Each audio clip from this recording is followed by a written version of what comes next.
Hey and welcome, this time it's Heroes of the Storm with the newest Hero Edition Chromie. So Chromie is currently only available on the PTR server. There's also the newest patch. I put the link to the patch notes down in the description. But anyways, Chromie. Let's get right to her playstyle. So Blizzard labeled her as an artillery mage. And I would say this is a really accurate description of her playstyle, as she's a low HP, high range, high damage mage. So basically an artillery mage. At first this had me worried that she might be too similar to Li Ming, but after playing 2 games on the server yesterday, I would say she's quite a bit different from Li Ming, as she doesn't have the capability to deal much siege damage to structures early on, as well as her playstyle is quite a bit different, as you don't have the mobility and a pure backline hero, I would say. Even maybe the most backline hero in the game. So you are just sitting in the backline and throwing your very long range abilities out and hope that you don't get caught, as your HP I think is a bit higher than what Tracer has right now. So you are very susceptible to any kind of damage, especially burst damage, so your biggest concerns are probably Zeratul, Nova and Tracer. But as long as you can stay safe behind your team and get the necessary protection for diving heroes, you should be able to deal quite a lot of damage. This being said, as long as you are able to hit her skill shots, as her abilities on long range are not that easily to hit. But let's take a look at her abilities first.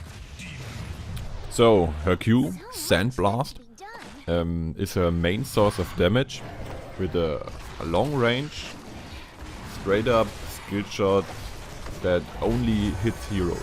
No structures, no minions, only heroes. What is the difficult part about this ability, and this is a 3-second cooldown only, is that it has a wind-up time of 1 second, so it's not easy to hit it consistently. But still, 3-second cooldown, fairly low mana cost, and a very long range.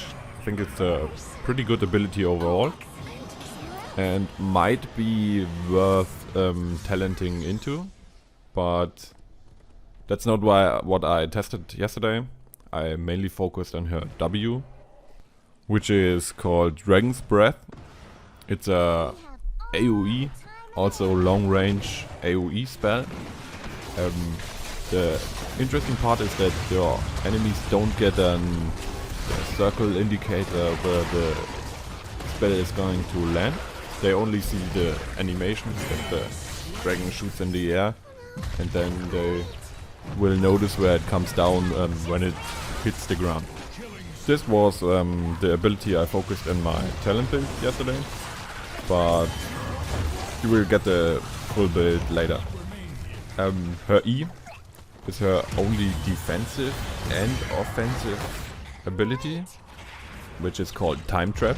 It's a little hourglass you can place on the map. It stays there indefinitely and it goes invisible after a short duration. I don't know exactly how long this duration is, but it's fairly short. So you place this on the ground, and every enemy who walks through this trap is frozen in stasis, like a mini void prison. This is helpful either to escape chasing enemies or to set up your combo. So trap the enemy in the stasis, and then you can aim your Q, shoot your W, and then when he comes out of stasis, both spells hit at the same time and blows up most enemies. When it comes down to her ultimate choices, I only tested one, which was Slowing Sand, which is a circle AoE slow ability, which after it discards stays on the ground, costs 4 mana per second to keep this running. and slows every enemy that walks through the circle. Fairly straightforward. It's a big area denial, can help you set up your spells as slow. Yeah, I think it's the better ultimate, at least for uncoordinated play. The other ultimate is called Temporal Loop, which functions kinda like, or exactly like Tracer's Recall, but you can cast this on enemies. So your enemy is at some point in the map, you cast this, I think 4 seconds later, wherever the enemy went to, gets teleported back to the point where you cast this Temporal Loop. This also helps you set up your spells and can be used defensively. Before we go to the talent build I used yesterday, it is important to talk about her trait, which is called Time Walker, which is straightforward. She gets her talents 1 level earlier, so she gets talent at 3, 6, 9, 12, 15 and 19. Okay, so talent build. As I said, I went for a focus on her W ability, Dragon's Breath. At level 1 I went for the quest talent Deep Breathing, which every time you hit a hero, your Dragon's Breath gains additional damage. And as soon as you complete the quest, you get damage boost again, and as well as a 100% increase in sight range. So with her long abilities, or long range abilities, the additional side range I think is helpful. At level 3 I went for Enveloping Assault, which increases the radius of Dragon's Breath. At level 6 I went for Dragon's Eye, which gives a smaller inner circle in the Dragon's Breath area, which deals additional damage. At level 9 the ultimate I went for was Flowing Sand, as I think the aerial denial and the slow is pretty helpful in uncoordinated play. At level 12 I went for Reaching Through Time, which is just a flat out increase in range to your Q and W. Level 15 Quantum Overdrive, activatable ability, increases your spell power, hence increases your damage. At level 19 I went for the improvement of her ultimate ability, Pocket of Time, which removes the mana cost of your ultimate as well as further increasing the slow amount. Okay, that's about it for this time. I think I'm making another video as soon as I got more experience with Chromie, as this is all my first impressions so far.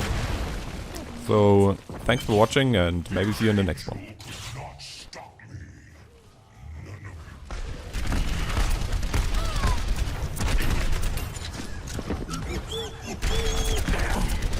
Justice reigns from above.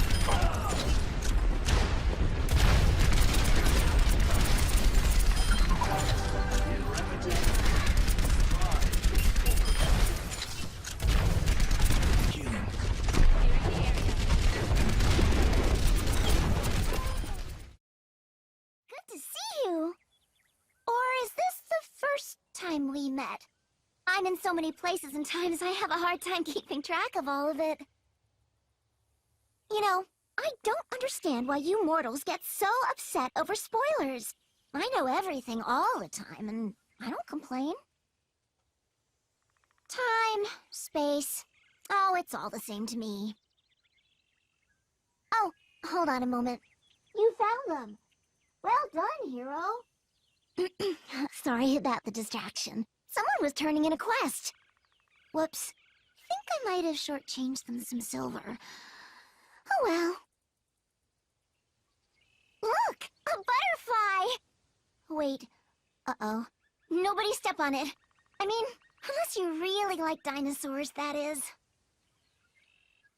I wonder if you could make a time machine out of a steam tank. I mean, if you're gonna time travel, you might as well do it in style.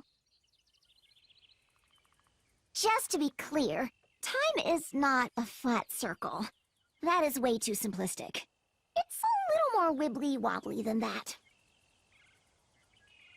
Where do bronze dragons come from? Well, when a copper dragon and a tin dragon love each other very much... Huh? Oh, what location? Oh, we come from the caverns of time. Of course, that's what you meant. Yeah. Everyone calls me Chromie, but my real name is Chronormu. Huh? No, it is not a male name. You clearly don't understand the intricacies of dragon culture.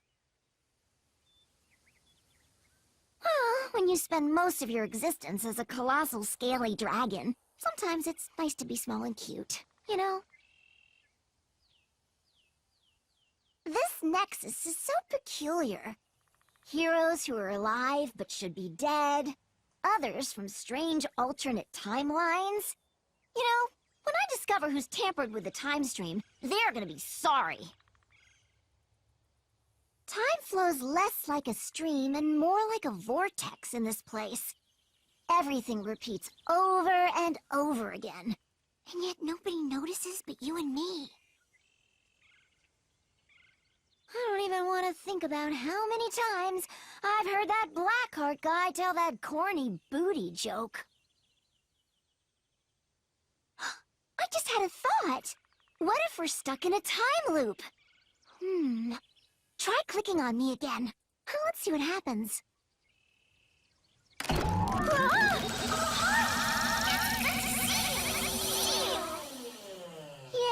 that's what I was afraid of. Definitely some sort of looping going on. To solve this, we'll have to go to the past, then back to the future, then further into the future, then an alternate timeline, then back to the past again, then further back into the past? Maybe we should just let time stay broken. Oh well.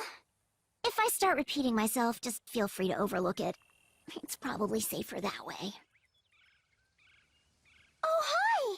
It's good to see you! Or is this the first time we met? I'm in so many places and times I have a hard time keeping track of all of it.